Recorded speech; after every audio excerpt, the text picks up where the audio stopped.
What is going on, guys? Judo Sloth here, and welcome to today's Town Hall 10 3-star variety video for you. Each of these attacks off by Elite Gaming in our Clash Cup Week 4 match against YOLO VIPER. This first one is the miners. We're just setting up a little bit of a funnel here either side, and then the mass miners can come right the way through the base, target onto them Inferno Towers pretty quickly, and notice how a lot of the high HP buildings are right on the outside of the base. That is key for the miner attacks, guys.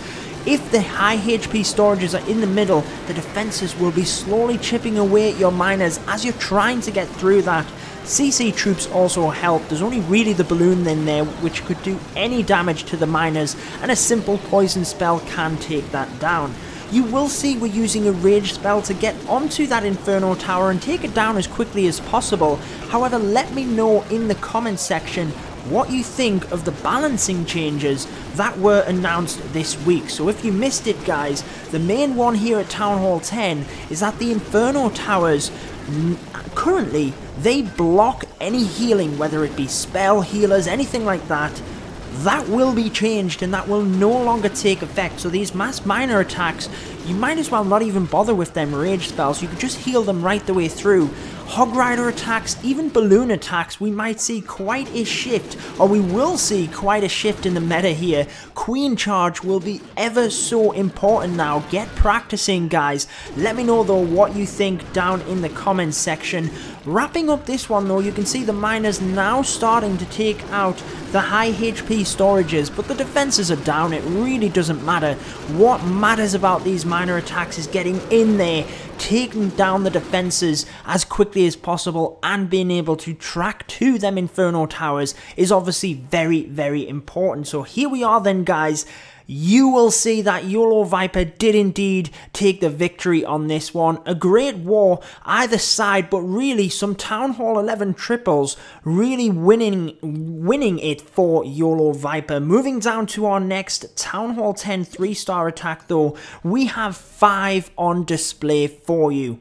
This next one is the Bowler and Witch attack, and again, you've seen this on my channel very recently where we did a guide for this, starting out with the Queen, going to take out this air defense and then walk her down one side of the base, whilst the Bowlers and Witches walk down the other side. Now, one thing we talked about in the guide, which is going to differ very slightly in this attack, is we mentioned how using 2 jump spells to access both of the Inferno Towers. You can see using the first one here to access the first Inferno, we couldn't then just directly place the second to access the Inferno on the back end. However, watch what happens here, guys. So as we come forward, again, that balloon in the CC is going to go down very quickly.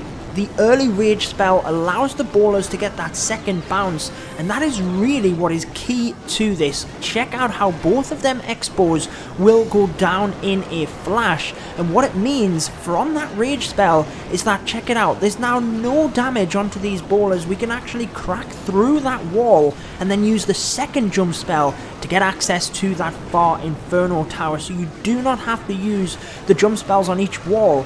Once we had taken down the expos, there was really no damage in the middle there, and again, them rage spells are ever so important for the bowlers. You really want to rely on that second bounce. That is how the bowlers are so strong in the core. But again, like we've said in that video, if you missed it, I'll link it in the top right there, guys.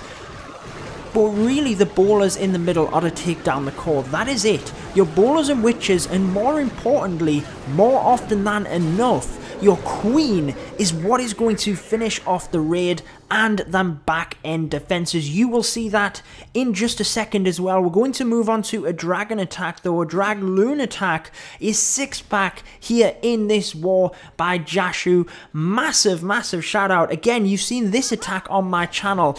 Check out just how we do this. Coming in from the south, we can take out the air defense right at the south here.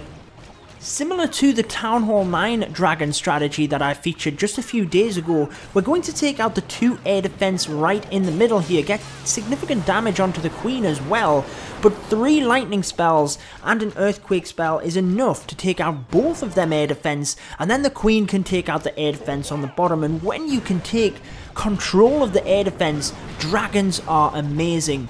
A quick funnel is created with the king at the very east of the base. Then the dragons come forward. Now again, we showed you this strategy quite a couple of months ago now actually, but the main focus here is driving the dragons through the center of the base and kind of creating a beeline between the two Inferno Towers. So what that means is we cannot have them going up towards the north. We have to take that section out.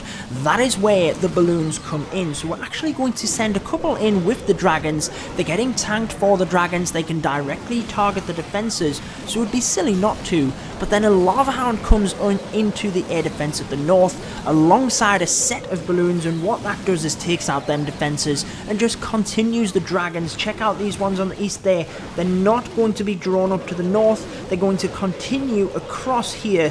Now they go up to the north, but it's okay. We have enough dragons coming across to the Inferno Tower and the balloons to really take out that second set. It kind of seemed counterproductive what I was saying there, but the idea is still the same. Keep them dragons on course between the Inferno Towers, use the balloons to supplement that and the balloons around the outside in order to pick off any point defense. And as you can see, getting to the end of it, we have only an archer tower really that can do anything to these dragons. So although they did steer off to the north, it's not as much of an issue on this one, but you would want to try and keep them dragons moving through the base. And what that does as well is just means that you're not going to run out of time. You're actually going to be able to sweep from one side of the base to the other. Here we are again, then another Bowler and Witch attack, and then we have a further Bowler and Witch attack in order to wrap up the video. As we start here on the west, you can see the Bowlers and Witches are going to set a funnel here, and well, that's the basic premise of the attack. What side do you send your Bowlers and Witches, and what side do you send your Queen? Well, you have to check out the air defense and the splash damage. So what you do not want, as we said before, your Queen is pivotal to getting the 3 stars. She needs to survive and take out the defenses on the back end. On the east side of the base here, they're on 0 air defense, not anything which can take out them healers. So your Queen is going to be pretty well, you know, protected on that side. We're kind of missing the action here, but 2 jump spells have provided access right to them Infernos. The rage spells again just power the bowlers through. But to finish what I was saying, the Bowlers and Witches are over on the west side because that is where the air defense are, and this is a perfect example of how you need to and why you need to protect your Queen. So the Bowlers have done their job. If they go down now, which they're going to, they've done their job. They've hollowed out the core of this base, they've taken it down and just left defenses on the back end. The Bowlers and Witches, they've done their job in terms of creating the funnel. They have gone down a little bit quicker than we would like. Normally we'd like them to push through this side a little bit further just so the Queen has to worry about these defenses and buildings at the back. But if done correctly and your Queen is well protected, she can get over there and take down them buildings as well. As you can see, she's just going to move on through these trash buildings, then get over to this area thick of defenses. But again, there's nothing which is going to provide this queen with any real danger. She has the healers on her. There's absolutely nothing. With that ability as well, again, right along that east side, she was in no danger, so we didn't have to use the ability. You've seen that in my guide for this as well. Many of them attacks not using the Queen's ability, so that if you do run into any defenses at the end where it's a little bit more tricky, you still got that ability. You've used the rage spells to get the bowlers to do what they need to, and you can use that ability if needed. On to the last attack of this video then. Again, massive shout out to YOLO VIPER. They did take the victory on this one. You know, very well played, and it does mean that we are now 2 for 2 in the Clash Cup League. So got off to a great start, but definitely gonna have to try and bounce back from this one. Getting into the attack though, we're kind of getting distracted again, doing that a lot in this video. Starting out here, we do have air defense on this side where the Queen is doing her walk. However, the Bowlers and Witches are very well protected because there's not much splash damage up on the other side of the base. The Queen is going to take out that.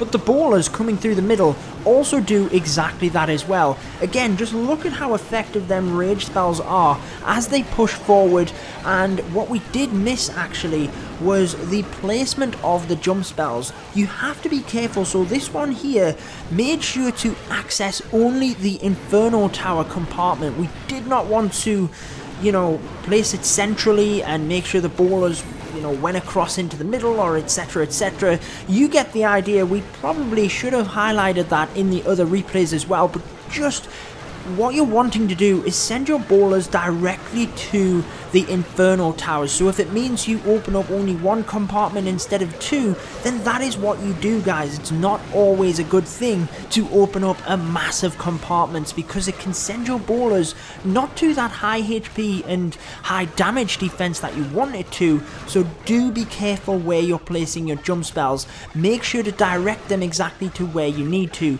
The replay I'm thinking of in my head actually was the previous one, where the ballers and witches went down because of the cannons on the west. That is because we directed the ballers straight to the Inferno Tower without opening that compartment over that area. But I hope this video has helped some of you out. Again, big well done to YOLO VIPER, and if you are interested in joining Elite Gaming, all of the information you need is in the description of this video. But that wraps it up for this one. I've been your host, Judo Sloth, and until next time, peace out, guys.